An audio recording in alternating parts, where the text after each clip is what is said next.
فصل سوم اسکوید گیم قراره در تاریخ 6 تیر 1404 بیاید و بسیاری از مردم منتظرن که بیاید و تئوری‌های زیادی درباره اسکوید گیم درآوردند.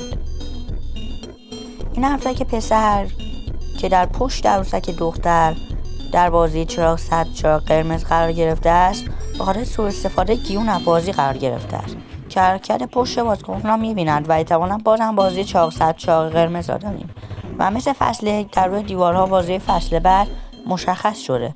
بازی شطرنج انسانی که به جای مهره‌از انسان‌ها استفاده می‌شود که یک طرف را سونگیهون و طرف دیگر را ایلی همون فرانتمن می‌گیرد.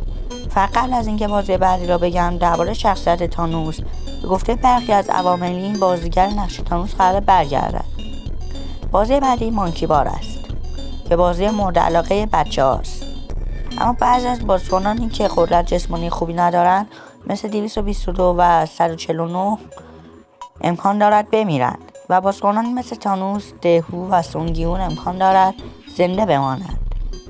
تصاویر جدیدی از فصل 3 اسکوید گیم منتشر شده که نشان می‌دهد سونگیون در حال شستشوی مغزی است که امکان دارد فرانتمن بعدی باشد. من با این تئوری موافقم، چون اگه سونگیون بخواهد با بازی مبارزه کند، اگر فرانتمن باشد راحت‌تر می‌تواند این کار را انجام دهد چون قدرت بیشتری دارد.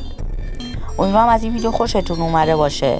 تا ویدیو بعد، خدا نگهدارتون.